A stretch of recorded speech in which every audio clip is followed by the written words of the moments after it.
Hello everyone, welcome back to our channel Uncrafted. My name is Swati सा और आज हम बात करने जा रहे हैं डीएलएड सेकेंड ईयर के मैथमेटिक्स एजुकेशन की यूनिट 2 के बारे में, विच इज़ अलजेब्रिक थिंकिंग। तो यूनिट 1 में हमने बात की थी कुछ रीजनिंग के बारे में, लॉजिक सीखा था। तो अब उस लॉजिक को नंबर की लैंग्वेज में हम बदल देंगे और हम अब कहेंगे उसे अलजेब्रा। तो चलिए स्टार्ट करते हैं यूनिट 2 को।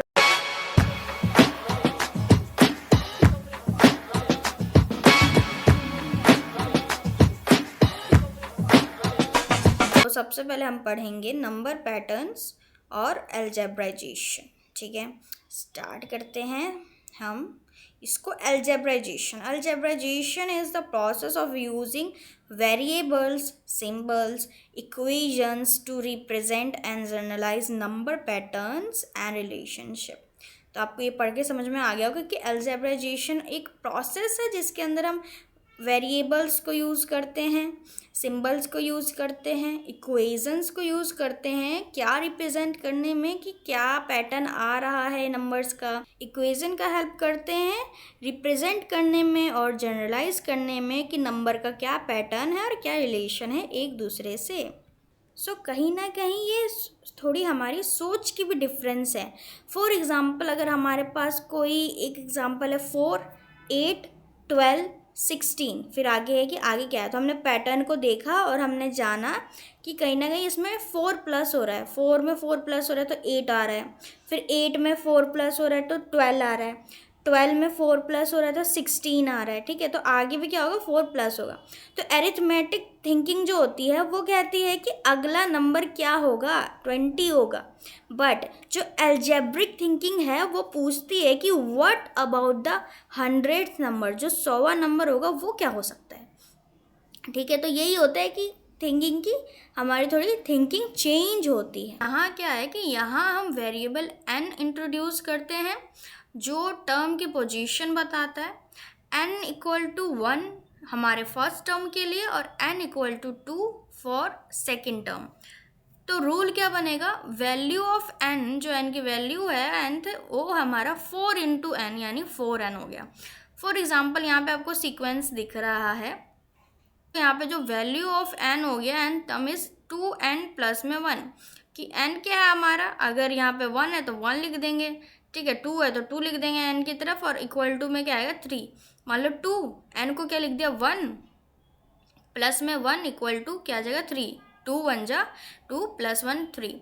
अब हमें सेकेंड टर्म निकालना तो n को 2 लिख दिया, ठीक है, तो n 2, तो 2 2 जा 4 प्लस 1 5, यहाँ पे 5 आ गया। इसी तरह हमने n को 3 कर दिया तो 2 3 जा 6 प्लस में 1 7 आ गया। ठीक है, तो ये हमने एक फॉर्मूला बना लिया। ठीक है, थोड़ा सा कॉम्प्लेक्स होगा और यहाँ पर लिखा भी है थोड़ा सा मोर कॉम्प्लेक्स। ठीक है, तो मेनली इसमें है कि इस अलजेब्रिक रूल में हमें पावर दे दी।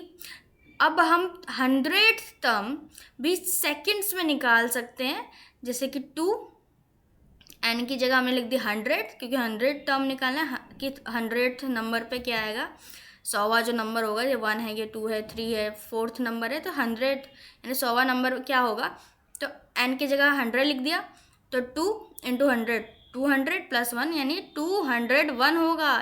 तो ये है अलजेब्रिक का मैजिक। ठीक है, अलजेब्राइजेशन। ठीक है, तो हमें बस ये समझना था। समझ में आ गया? अब आपको अच्छे से समझ में आ गया होगा इस टर्म में हमें क्या करना है, क्या समझना है। ठीक है, आगे चलें, आगे देखें। चलिए, नेक्स्ट है हमारा फंक्शनल रिलेशन। क्या है ये फंक्शनल रिलेशन, वो देखते हैं सबसे पहले। यहाँ पे क्या है कि फंक्शनल रिलेशंस वो रिश्ते हैं जहाँ पे हर इनपुट के लिए एक स्पेसिफिक आउटपुट होता है। ठीक है, तो यहाँ पे जैसे एग्जांपल है कि y equal to 2x plus 1, तो यहाँ पे जो x है वो हमारा इनपुट है, जो 2x है ये इनपुट है और जो y है ये आउटपुट है। यानी कि अगर x की जगह कोई भी नंबर हम रख देंगे तो उसे सॉल्व करेंगे तो कहीं ना कहीं आउटपुट क्या आएगा, आंसर क्या आएगा, y आएगा। ठीक है, उस तो आउटपुट इसीलिए y हो गया। तो इसी रिलेशन को, इसी फंक्शन को हम कहते हैं फंक्शनल रिलेशंस, कि एक आउटपुट होगा तो एक इनपुट होगा, एक इनपुट आप डालोगे तभी एक आउटपुट निकल के आएगा बाहर। ठीक है, और ये इसका एक एग्जाम्पल हो गया। इसलिए यहाँ पे कहा है कि a functional relation is a specific type of relationship where every input value corresponds to exactly one output value. It describes how one quantity depends on another.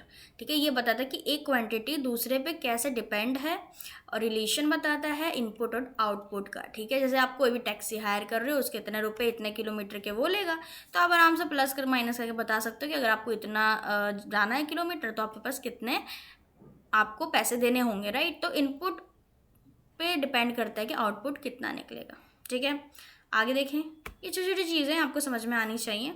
ठीक है, उसके बाद है कॉन्सोनेंट्स एंड वेरिएबल्स. कॉन्सोनेंट और variable क्या होता है, कैसे ये यूज़ होता है. वेरिएबल जैसे एक्स, वाई, टी, कुछ भी ऐसे जो अल्फ़ाबेटिक्स मेनली आप ये कह सकते हो, ये होते हैं वेरिएबल्स. इनकी वैल्यू चेंज होती रहती है या इन्हें अननोन वैल्यू को रिप्रेजेंट करने के लिए भी रखा जाता है. ये फ्लेक्सिबल होता है. ठीक है, और वहीं अगर हम बात करें कॉन्सोनेंट की, जैसे कि 5 और 10, तो यहाँ पे 5 और 10 जो है कॉन्सोनेंट है, यानी नंबर्स और सिंबल्स डेट आर फिक्स्ड, वो फिक्स्ड होते हैं और अनचेंजिंग वैल्यूज, उनकी वैल्यू चेंज नहीं होती. अगर यहाँ पे 5 है तो 5 ही होगा. ठीक है, 6 नहीं हो जाएगा, ये वैल्यू चेंज नहीं होगी. ठीक है, तो आपको ये डिफरेंस समझना है कि कब कहाँ इक्वेशन में किस चीज़ की ज़रूरत है, किस चीज़ की नहीं है. इसलिए यहाँ पे एक्स और वाई जो है वेरिएबल्स है डिस्टेंस या टोटल कॉस्ट चेंज को बताने के लिए, और 5 जो है वो कॉस्ट पर किलोमीटर आप कह सकते हो, और यहाँ पर 10 जो है फिक्स्ड फीस है, कॉन्सोनेंट है. ठीक है, the day man the same for this trip, ये सेम ही रहेगा, ये चेंज नहीं होंगे. अगर इतना किराया तो इतना ही रहेगा, ये इतना ही रहेगा. इसलिए यहाँ पर कहा है कि इन सब चीज़ों की जो कॉन्सोनेंट है, वेरिएबल है, इसकी क्लियर अंडरस्टैंडिंग होना बहुत ज़रूरी है. तभी एक आप अच्छा और बेहतरीन अलजेब्रिक इक्वेशन बना पाओगे, समझ पाओगे, सॉल्व कर पाओगे. ठीक है, आगे देखते हैं आगे हमें क्या पढ़ना है. अब हम यहाँ पे बात करेंगे forming and solving simple linear equation. क्या है, क्यों है, कैसे कैसे हम फॉर्म करेंगे और सॉल्व करेंगे एक सिंपल लीनियर इक्वेशन को. तो सबसे पहले तो आपको ये समझना होगा कि a linear equation is an equation where the highest power of the variable is 1. ठीक है, सबसे पहले मैं आपको सिंपल वर्ड में समझा दूं कि यहाँ पे हम थोड़े से वर्ड प्रॉब्लम्स समझेंगे. कि जो वर्ड प्रॉब्लम्स हैं, ये देखो यहाँ पे एक वर्ड प्रॉब्लम है कि इफ़ एनी नंबर, यानी कि कोई भी नंबर है उसके अंदर आपने 3 को मल्टीप्लाई कर दिया. ठीक है, उस नंबर को, कोई भी नंबर है उस नंबर को आपने 3 से गुना कर दिया, फिर उसमें आपने ऐड किया 4 प्लस कर दिया, तो आपके पास आंसर आया 19. तो अब यहाँ पूछा व्हाट इज़ द नंबर, तो नंबर क्या होगा, कौन से नंबर में आपको ऐड करना होगा, 4 मल्टीप्लाई उसे करना होगा 3 से, तो आंसर आएगा 19. कौन सा नंबर होगा, नंबर क्या है, नंबर फाइंड आउट करना है आपको. तो अब यहाँ आप क्या करोगे, तो हमें इस कहानी को मैथ्स की लैंग्वेज में बदलना होगा, यानी इक्वेशन में बदलना होगा. तो ये कहानी है, वर्ड प्रॉब्लम है, इसको हम इक्वेशन में बदलेंगे. हम इसको मान लेंगे x. ठीक है, तो उसके नंबर x में मल्टीप्लाई करेंगे तो 3x, 3x में प्लस करेंगे 4, और 4x में जब प्लस करेंगे तो इक्वल टू 19 आएगा. तो ये अब क्या बन गया है, एक लीनियर इक्वेशन. तो अगर मैं सिंपल भाषा में बताऊं तो जब भी हम किसी वर्ड प्रॉब्लम को, किसी ऐसे बोली हुई कहानी को बदल देते हैं ऐसे इक्वेशन में, 3x + 4 = 19 ऐसे इक्वेशन में, इसी को कहते हैं फॉर्मिंग अ लीनियर इक्वेशन. ठीक है, समझ में आ गया. अब इसको सॉल्व करते हैं.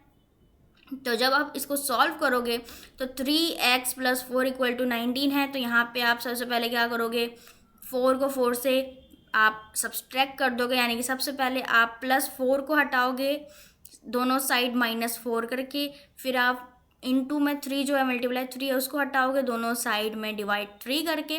तो लास्ट में आपके पास x की वैल्यू क्या हो जाएगी, 5 बचेगी. यानी कि आपका आंसर आ गया, आपने इसे सॉल्व कर दिया, आपको आंसर मिल गया कि वो 5 नंबर होगा जिसके अंदर आप 3 को इंटू करोगे, 4 को प्लस करोगे तो आंसर आएगा 19, और फिर आप उसे रीचेक भी कर सकते हो. ठीक है, तो जो क्वेश्चन पूछा था कि ऐसा कौन सा नंबर है जिसके अंदर आप 3 को मल्टीप्लाई करोगे, 4 प्लस करोगे तो वो आंसर 19 आंसर आएगा, तो वो नंबर है 5. हमने फाइंड आउट कर लिया और चेक भी कर लिया कि 19 ही आंसर आ रहा है. समझ में आ गया. तो इसी को कहते हैं लीनियर इक्वेशन. जब भी आप किसी वर्ड प्रॉब्लम को ऐसे इक्वेशन में नंबर और वेरिएबल के फॉर्म में चेंज कर देते हैं उसको लीनियर इक्वेशन कहते हैं. और नाम भी तो है ना, यही नाम भी है, फॉर्मिंग अ लीनियर इक्वेशन, एक linear equation banana.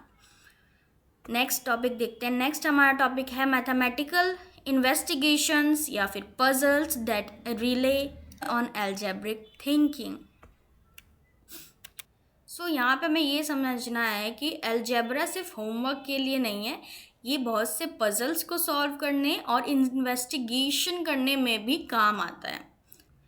Think of a number puzzle flow chart के बारे में आपको पता है, ठीक है। ये एक ऐसा गेम है जिसके अंदर आप क्या करते हो, बहुत ही फेमस नंबर ट्रिक गेम है जिसके अंदर आप कहते हो कि एक कोई भी नंबर सोचो, उसमें 3 को प्लस करो, रिजल्ट जो है आंसर जो है उसके अंदर 2 को उससे मल्टीप्लाई कर दो, ठीक है। फिर उसके आंसर को 4 से माइनस कर दो, 4 माइनस कर दो, फिर उसमें 2 डिवाइड कर दो, उस नंबर को 2 से डिवाइड कर दो, उसके बाद जो ओरिजिनल नंबर आएगा उसको सब्ट्रैक्ट कर दो, तो आंसर हमेशा 1 आएगा, ठीक है। तो ये कोई जादू नहीं है, ये अलजेब्रा है, ठीक है। इसे प्रूव करते हैं। फॉर एग्जांपल यहाँ पे हमने कोई नंबर ले लिया, थिंक ऑफ अ नंबर, को एक नंबर सोचो, आपने एक्स सोच लिया, ठीक है। उसके अंदर सबसे पहले आपने 3 को प्लस किया, फिर उसके अंदर आपने 2 से इंटू किया, 4 सब्ट्रैक्ट किया, डिवाइड किया आपने 2 से, और उसके बाद सब्ट्रैक्ट ओरिजिनल नंबर, जो ओरिजिनल नंबर था उसको आपने सब ओरिजिनल नंबर जो आपने पहले नंबर सोचा था उसको आपने क्या किया, सब्ट्रैक्ट करा। तो जो अभी कैलकुलेट करके नंबर आया है उस नंबर को जो आपका ओरिजिनल नंबर था उससे सब्ट्रैक्ट कर दिया, यानी जो आपने कैलकुलेट किया था वो नंबर आया है x+1, उसको आपने सब्ट्रैक्ट कर दिया ओरिजिनल नंबर से जो आपने सोचा था x, तो आंसर आया 1। और ये हमेशा ऐसे ही आएगा, आप कोई भी नंबर रख के देख लो 1 ही आंसर आएगा। तो ये कोई ट्रिक वगैरह है, जादू वगैरह नहीं है, ये अलजेब्रिक फॉर्म है, प्रूवन है, ठीक है। तो इसी को कहते हैं कि कहीं ना कहीं मैथमेटिक्स में ऐसे थोड़े मोड़े आपको ट्रिक्स देखने को मिल जाएंगे, ऐसे पजल्स देखने को मिल जाएंगे जो कि बहुत समझदारी वाले हैं, ठीक है। तो इसी के साथ हम अपने इस यूनिट 2 को भी ख़त्म करते हैं। इसमें आई होप आपने बहुत सी चीज़ें सीखी होंगी, ये बहुत सारे पैटर्न्स को समझा होगा, और पावर आपने देखी होगी अलजेब्रा की, उसके टूल्स को समझा होगा, उसमें क्या क्या वेरिएबल्स, कॉन्स्टेंट और इक्वेशंस होते हैं, क्या होते हैं कैसे होते हैं वो समझा होगा, ठीक है। कोई भी दिक्कत परेशानी हो तो मुझे कमेंट करके ज़रूर बताना। वीडियो कैसे लगी ये भी मुझे बताना। इसके अंदर आपको सबसे ज़्यादा क्या करनी है, प्रैक्टिस करनी है, तो प्रैक्टिस करो सभी क्वेश्चंस की, ऐसे क्वेश्चंस आएंगे एग्जाम में। और अगर आपको क्वेश्चन पेपर नहीं पता मैथ्स का तो चैनल पे आपको मिल जाएगा, बाकी इस वीडियो के एंड में भी मैं लगा दूंगी क्वेश्चन पेपर, ठीक है। Question paper second year question paper के प्लेलिस्ट लगा दूंगी, उसके अंदर मैथ्स की भी है, तो उसके अंदर जाके आप मैथ्स के देख ले सकते हो, ठीक है। तो अगर कोई भी डाउट वगैरह हो तो कमेंट करके पूछ सकते हो। वीडियो पसंद आई है तो लाइक करें, और लर्न क्राफ्टेड हमारे चैनल को सब्सक्राइब करें ताकि ऐसी वीडियो आपको और भी मिलती रहे, एजुकेशनल वीडियो आपको और टीचिंग से रिलेटेड मिलती रहे। बेल आइकन ज़रूर दबाएं और इस वीडियो को अपने दोस्तों के साथ भी शेयर करें ताकि उनको भी पता चल जाए हमें पढ़ाई हो रही है और वो भी अच्छे से पढ़ाई कर लें। तो फिर मिलते हैं अब नेक्स्ट अपने वीडियो में, और तब तक के लिए बाय बाय। एग्ज़ाम्स में बहुत अच्छा करना और साथ ही में अपनी लाइफ में भी। तो चलिए bye bye, all the best.